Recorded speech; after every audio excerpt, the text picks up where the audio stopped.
یاجوج ماجوج آخر کون ہیں یا کیا ہیں؟ کیا یہ کوئی جانور ہے یا کوئی ایسی مخلوق جسے نہ کبھی کسی نے دیکھا اور نہ جانا، یا پھر یہ ہم جیسے ہی انسان ہیں؟ آخر یہ مخلوق کیا ہے اور اس وقت کہاں موجود ہے؟ اگرچہ یہ موضوع بہت وضاحت طلب ہے، مگر ہم ان کا مختصر جائزہ قرآن اور حدیث کی روشنی میں لیں گے۔ اسلام میں یاجوج ماجوج کا ذکر قرآن اور حدیث دونوں میں ملتا ہے، اور اسے قرب قیامت کی 10 بڑی نشانیوں میں سے ایک بتایا جاتا ہے، جس میں دجال اور حضرت عیسیٰ کی واپسی کا بھی ذکر ہے۔ اس فتنے کا ذکر تورات میں بھی موجود ہے۔ آخر یاجوج ماجوج کی شروعات کہاں سے ہوئی؟ ان کا تاریخی پس منظر کیا ہے؟ دوستو، حضور اکرم صلی اللہ علیہ وآلہ وسلم کے دور میں کچھ عرب ایک یہودی عالم کے پاس گئے اور اس سے مشورہ کیا کہ حضور اکرم صلی اللہ علیہ وآلہ وسلم سے ایسا کیا سوال پوچھا جائے کہ ان کے نبی ہونے کی حقیقت واضح ہو جائے۔ اس یہودی عالم نے عربوں کو 3 سوال پوچھنے کا کہا۔ سوال نمبر 1، وہ کون سا شخص ہے جو دنیا کے 3 کونوں تک گیا؟ سوال نمبر 2، اصحاب کہف کون ہیں؟ سوال نمبر 3، روح کیا ہے؟ ان تینوں سوالوں میں ہمارا موضوع بحث اور غور طلب سوال نمبر 1 ہی ہوگا۔ اللہ تعالیٰ نے قرآن کریم میں اس سوال کا جواب اپنے محبوب کو یوں عطا فرمایا، یہ آپ سے دریافت کرتے ہیں اے محمد صلی اللہ علیہ وآلہ وسلم ذوالقرنین کے بارے میں، آپ کہہ دیجئے میں تمہیں اس کی کچھ خبر دیتا ہوں۔ اس آیت مبارکہ کے اندر ذوالقرنین نام کی شخصیت کا ذکر کیا گیا ہے، اور یہ وہی شخصیت ہیں جن کا سوال اس یہودی عالم نے کیا تھا کہ وہ کون سا مسافر ہے جو دنیا کے 3 کونوں تک گیا۔ ذوالقرنین کے بارے میں سب سے پہلے تفصیلی تحقیق کرنے والے مولانا ابوالکلام آزاد تھے۔ ان کے مطابق ذوالقرنین 580 قبل مسیح میں پیدا ہونے والے ایک ایرانی بادشاہ تھے، جنہیں یونانی سائرس دی گریٹ اور ایرانی کورش کبیر کے نام سے جانتے تھے۔ ذوالقرنین کے لفظی معنی ہے 2 سینگ والا۔ یہ 2 سینگ در حقیقت ذوالقرنین کی زیر اطاعت 2 سلطنتوں میدیا اور پارسا کو ظاہر کرتے ہیں۔ جب ذوالقرنین کا مقبرہ کھودا گیا تو اس میں 3 سینگوں والا ایک مجسمہ بھی دریافت ہوا۔ ان 3 سینگوں پر نمایاں طور پر کندہ کیے گئے دنیا کے 3 حصے نمایاں ہیں جہاں ذوالقرنین گئے اور ان کو فتح کیا۔ پہلا حصہ افغانستان، ایران اور بلوچستان، جبکہ دوسرا حصہ آرمینیا، آسیریا اور ترکی کا علاقہ، جبکہ تیسرا حصہ عراق کا علاقہ ہے۔ مگر دوستو، یہاں سوال یہ ہے کہ یہودی ذوالقرنین کو کیسے جانتے تھے؟ اس بات کو سمجھنے کے لیے ہمیں 586 قبل مسیح کی بابل کی تاریخ میں جانا پڑے گا۔ بابل اس وقت کی مضبوط ترین ریاست سمجھی جاتی تھی۔ جب بابل کے بادشاہ نے یروشلم پر حملہ کیا اور فرسٹ ٹیمپل کو تباہ کر دیا اور وہاں موجود تمام یہودی آبادی کو غلام بنا کر وہ بابل لے آیا۔ 539 قبل مسیح میں ذوالقرنین نے آسانی سے بابل کو شکست دے کر اسے فتح کر لیا۔ ذوالقرنین نے یہاں کوئی خون خرابہ نہیں کیا اور بہت ہی کم نظامت کے ساتھ بابل کو فتح کیا، کیونکہ وہ ایک نرم دل اور عادل حکمران تھے، اور جہاں جاتے تھے لوگ ان کے اخلاق اور شخصیت سے متاثر ہو کر ان کی فوج میں شامل ہو جاتے۔ بابل پر قبضے کے بعد ذوالقرنین نے اپنا مشہور زمانہ فرمان جاری کیا، جو کہ آنے والی نسلوں کے لیے پہلا قانونی آئین بنا، جس کی نقول آج بھی یونائیٹڈ نیشن اسمبلی کی بلڈنگ، برٹش میوزیم اور ایرانی پارلیمنٹ میں موجود ہیں۔ حتیٰ کہ امریکہ اور یورپ میں سیاستدان باقاعدہ طور پر ریاست کے معاملات کو چلانے کے لیے پہلے ان قوانین کو ضرور پڑھتے ہیں۔ دوستو، ذوالقرنین وہ واحد غیر یہودی شخصیت تھے جنہیں یہودی اپنا مسیح قرار دیتے تھے۔ ان کی سلطنت موجودہ دور کے پاکستان، افغانستان اور ایران سے لے کر یونان کے ساحلوں تک پھیلی ہوئی تھی۔ رب کریم نے قرآن پاک کے اندر ذوالقرنین اور یاجوج ماجوج کی ملاقات کو کچھ اس انداز میں پیش کیا ہے، وہ ایک راہ کے پیچھے لگا۔ علماء کرام کے مطابق اس آیت کے مطابق ذوالقرنین ایک سفر پر نکلتے ہیں جہاں وہ ایسے علاقے میں پہنچ جاتے ہیں جہاں صرف ایک سمت میں آگے بڑھنا ممکن ہے۔ اس سے مزید آگے اللہ تعالیٰ نے ارشاد فرمایا، یہاں تک کہ وہ سورج کے ڈوبنے کی جگہ تک پہنچ گیا اور اسے ایک کیچڑ نما چشمے میں غروب ہوتا ہوا پایا اور اس کے پاس ایک قوم کو بھی پایا۔ اللہ نے فرمایا، اے ذوالقرنین، یا تم ان کو سزا دو یا ان کے لیے کوئی بہتر روش اختیار کرو۔ اس آیت مبارکہ میں جگہ جگہ علامتی اشارے موجود ہیں جنہیں سمجھنے کے لیے تاریخ کا مطالعہ بہت ضروری ہے۔ اس آیت مبارکہ میں واضح ہے کہ ذوالقرنین مغرب کی جانب روانہ ہوئے، اور اس وقت ذوالقرنین کی سلطنت کے مغرب میں آرمینیا کا علاقہ تھا۔ اس وقت کے موجودہ آرمینیا میں 3 بڑی جھیلیں اورمانیا، وان اور سیوان موجود تھی، مگر آج کے موجودہ آرمینیا میں صرف جھیل ساوان موجود ہے، اور اسی کی طرف ذوالقرنین بڑھے۔ یہ جھیل آرمینیا کے کل رقبے کا 5% ہے۔ قرآن پاک میں اس جھیل کی خصوصیت اس کی کالی رنگت یا کیچڑ نما ہونا ہے۔ آیت مبارکہ میں مزید بتایا گیا ہے کہ ذوالقرنین نے اس جگہ ایک قوم کو آباد پایا اور اللہ نے ان کو اختیار دیا کہ وہ ان سے جو چاہے سلوک کریں۔ اس کے علاوہ اس سفر کے دوسرے حصے کی وضاحت کرتے ہوئے اللہ تعالیٰ نے ارشاد فرمایا، یہاں تک کہ وہ سورج کے نکلنے کی جگہ تک جا پہنچا اور اسے ایک ایسی قوم پر نکلتا پایا کہ ان کے لیے ہم نے اس سے کوئی اور اوٹ نہ بنائی تھی۔ دوستو، اس آیت مبارکہ میں جس علاقے یعنی سورج کے نکلنے کی جگہ کا ذکر موجود ہے وہ موجودہ آذربائیجان کا علاقہ ہے، جہاں اوٹ سے مراد درخت اور نباتات ہیں، کیونکہ آذربائیجان کا بیشتر علاقہ بارشیں نہ ہونے کے سبب صحرائی ہے۔ آذربائیجان کے شمال میں موجودہ دور کے داغستان کا علاقہ شروع ہو جاتا ہے۔ اسی جگہ ایک شہر بھی موجود ہے جس کا نام دربند ہے، اور یہ وہی جگہ ہے جہاں ذوالقرنین پہنچے تھے۔ دربند فارسی زبان کا لفظ ہے اور اس سے مراد در یعنی دروازہ اور بند یعنی دروازہ یا راہ کو بند کرنا ہے۔ اس علاقے کے مغرب میں کوکاف کا پہاڑی سلسلہ موجود ہے اور مشرق میں بحیرہ خضر واقع ہے۔ یہ وہی جگہ ہے جہاں ذوالقرنین نے یاجوج ماجوج کو روکا اور وہ بند بنایا۔ اس سے مزید آگے کے سفر کی داستان قرآن پاک میں کچھ یوں بیان ہوتی ہے، یہاں تک کہ وہ دو پہاڑوں کے درمیان پہنچا اور اس کے پاس اس نے ایک ایسی قوم کو پایا جو بات سمجھنے کے قریب نہ تھی۔ بس آیت مبارکہ میں جس قوم کا ذکر کیا گیا ہے یہ وہی قوم ہے جو ذوالقرنین کو دربند کے علاقے میں ملی، اور یہ لوگ ذوالقرنین کی بات سمجھنے کے قابل نہ تھے۔ اور مزید اہم نشانی کہ یہ قوم دو پہاڑوں کے درمیان آباد تھی، کیونکہ یہ جگہ زمین کی سطح سے کچھ اونچائی پر واقع تھی اور ایک پہاڑی ٹیلہ تھا۔ آج کے دور میں بھی وہ قلعہ موجود ہے جو ذوالقرنین نے اس قوم کو یعنی یاجوج ماجوج کو روکنے کے لیے بنایا تھا۔ اس سے مزید آگے رب کریم نے وضاحت فرمائی کہ انہوں نے کہا، اے ذوالقرنین، یاجوج ماجوج اس ملک میں بڑے بھاری فسادی ہیں، تو کیا ہم آپ کے لیے کچھ خرچ کا انتظام کر دیں کہ آپ ہمارے اور ان کے درمیان ایک دیوار بنا دیں۔ اس آیت مبارکہ میں انہوں لفظ سے مراد وہیں آباد ایک قوم ہے جو کہ ذوالقرنین سے اپنا مسئلہ بیان کر رہی ہے کہ یہاں موجود ایک اور مزید قوم یعنی یاجوج ماجوج بہت فسادی ہیں، اور اگر آپ کہیں تو ہم آپ کے لیے مال و زر کا انتظام کر دیں تاکہ آپ ان کے یعنی یاجوج ماجوج کے اور ہمارے درمیان ایک دیوار بنوا دیں۔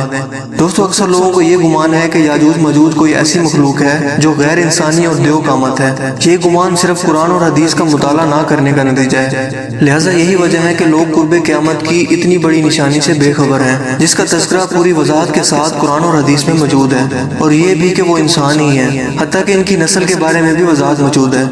بخاری اور مسلم کی متفقہ حدیث جس کے راوی ابو سعید خدری رحمۃ اللہ علیہ ہیں، اور جس کا مفہوم یہ ہے کہ قیامت کے دن اللہ تعالیٰ آدم علیہ السلام سے کہیں گے کہ اپنی اولاد میں سے جنتی اور جہنمی الگ الگ کر دو، تو ہر 1000 میں سے ایک جنتی اور 999 جہنمی ہوں گے جو کہ یاجوج ماجوج میں سے ہوں گے، یعنی یہ قوم یاجوج ماجوج بنی آدم میں سے ہی ہے۔ مگر یہاں ایک سوال دماغ میں آتا ہے کہ آخر بنی آدم کی اتنی کثیر تعداد یاجوج ماجوج کی صفوں میں کیسے شامل ہوگی؟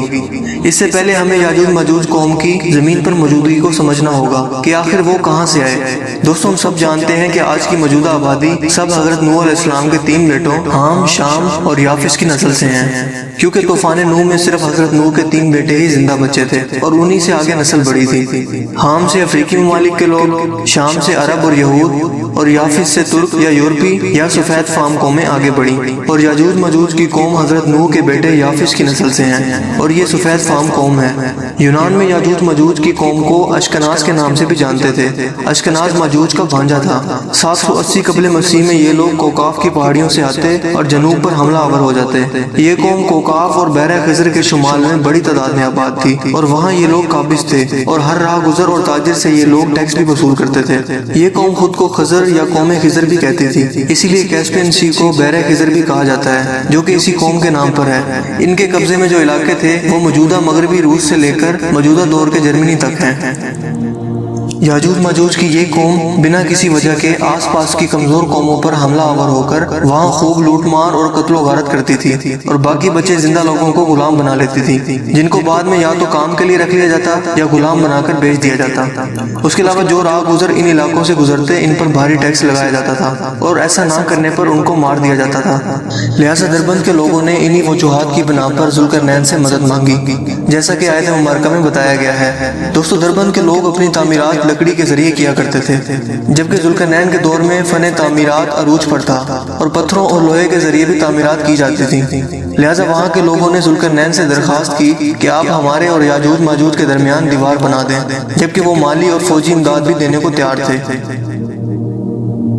مگر اگلی آیت مبارکہ میں اللہ پاک نے کچھ یوں فرمایا، میرے اختیار میں میرے پروردگار نے جو دے رکھا ہے بس وہی بہتر ہے، تم صرف قوت طاقت سے میری مدد کرو اور میں تم اور ان کے درمیان ایک بند بنا دیتا ہوں۔ اس آیت مبارکہ سے پتہ چلتا ہے کہ ذوالقرنین نے ان لوگوں کی التجا کو قبول کیا، جبکہ مال و متاع کی پیشکش کو رد کر دیا اور فرمایا کہ تم لوگ صرف طاقت یعنی فوج کے ذریعے سے میری مدد کرو اور میں یاجوج ماجوج اور تمہارے درمیان ایک بند بنا لیتا ہوں۔ یہاں یہ بات غور طلب ہے کہ اس قوم نے دیوار بنانے کی التجا کی، مگر ذوالقرنین نے بند بنانے کی پیشکش کی، جس کی خصوصیات پانی کو روکنا ہے، مگر اس بند کو یاجوج ماجوج کے حملوں سے روکنے کے لیے بنایا گیا جو اس وقت اس علاقے میں حملہ آور ہوتے تھے۔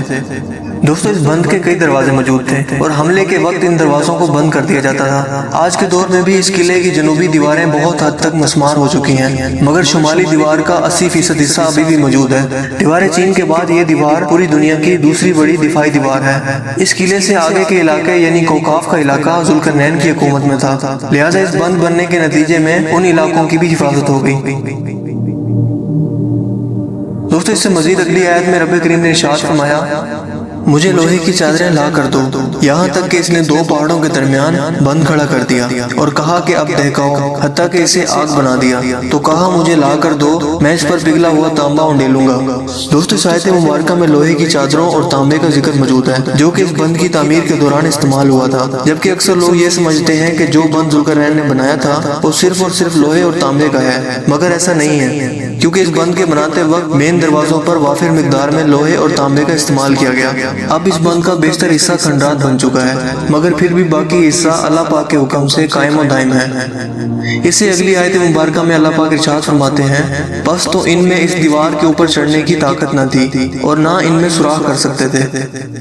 دوستو، جو بند ذوالقرنین نے بنایا، دربند کے لوگ اس بند کی چھت پر چڑھ کر اس کی حفاظت کرتے تھے، لہذا جب یاجوج ماجوج ان دیواروں پر چڑھنے کی کوشش کرتے تو ان کو پسپا کر دیا جاتا تھا، کیونکہ یاجوج ماجوج پتھر اور لوہے کی تعمیرات کے عادی نہ تھے اور نہ ہی اس کا کوئی توڑ جانتے تھے۔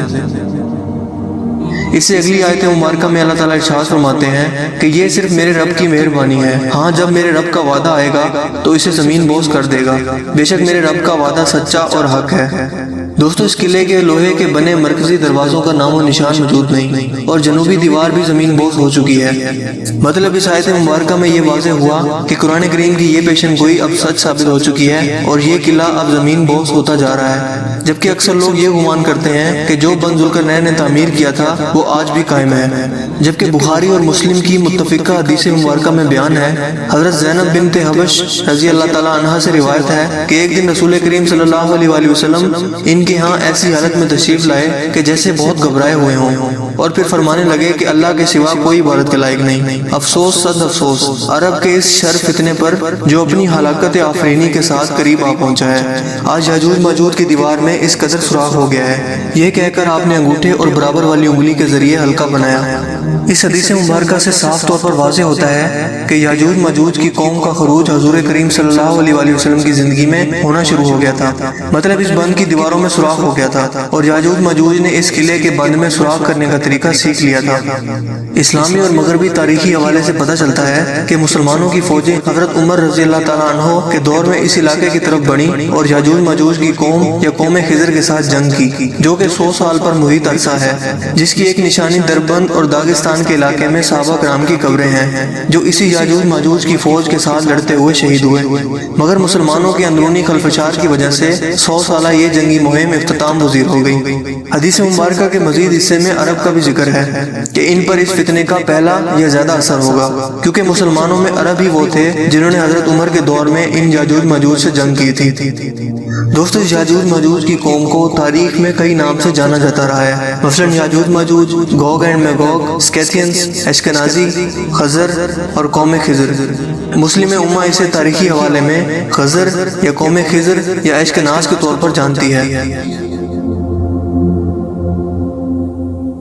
عبد الرحمن کے ایک یہودی وزیر حزدئی اور قوم خضر کے بادشاہ جوزف کے درمیان خط و کتابت کا بھی تاریخ میں ریکارڈ ملتا ہے۔ حزدئی ایک یہودی تھا اور عبد الرحمن سوئم کا وزیر تھا۔ وہ یہ جاننے کا بہت شوق رکھتا تھا کہ بنی اسرائیل کے 10 قبیلوں میں سے کسی قبیلے نے کسی علاقے میں اپنی حکومت قائم کی ہے یا نہیں۔ یہ سوال اکثر وہ اپنے سفیروں سے کرتا رہتا تھا، مگر اسے 944 سن عیسوی میں ایک سفیر نے بتایا کہ ایک یہودی ریاست قسطنطنیہ سے 15 دن کے آبی سفر کی دوری پر موجود ہے، جسے الخضر کے نام سے جانا جاتا ہے، اور یہ قوم قسطن دنیا کے ساتھ تجارت بھی کرتے ہیں، اور یہ بہت طاقتور قوم ہے، اور یہ آس پاس کی قوموں پر حملہ بھی کرتے رہتے ہیں۔ لہٰذا ازدہی نے قوم خضر کے بادشاہ جوزف کو خط لکھا اور اس سے دریافت کیا کہ اس بات میں کتنی سچائی ہے، اور یہ کہ وہ بنی اسرائیل کے کس قبیلے سے تعلق رکھتے ہیں۔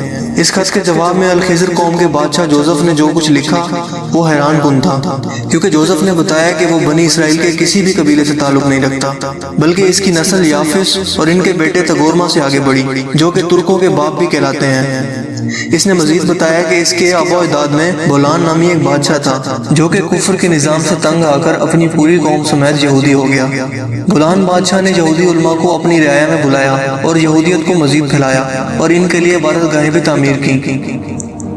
آج کے دور میں بھی کچھ لوگوں کا خیال ہے کہ یہودیت اختیار نہیں کی جا سکتی اور صرف یہودی کا بیٹا یا بیٹی ہی یہودی ہو سکتے ہیں، جبکہ حقیقت میں ایسا بالکل نہیں ہے۔ اس کی واضح ترین مثال مشہور امریکی صدر ڈونلڈ ٹرمپ کی بیٹی ایوانکا ہے، جس نے ایک یہودی شخص سے شادی کی اور وہ عیسائی سے یہودی ہو گئی۔ اسی طرح اس دور میں بھی یہودیت اختیار کرنا کوئی عجیب بات نہیں تھی۔ دوستو، بنی اسرائیل عرب نسل سے ہیں اور ان کی رنگت گندمی مائل ہوتی ہے، جبکہ آج کے موجودہ دور کے یہودی وہ سفید فام ہیں اور اسی بادشاہ بولان کی نسل سے ہیں جو پہلے کافر تھا اور بعد میں اس نے اپنی پوری قوم کے ساتھ یہودیت اختیار کر لی تھی، جبکہ آج کے یہ سفید فام یہودی خود کو بنی اسرائیل سے ظاہر کرتے ہیں اور اسی بنا پر یہودی ریاست اسرائیل کا قیام بھی کیا گیا ہے۔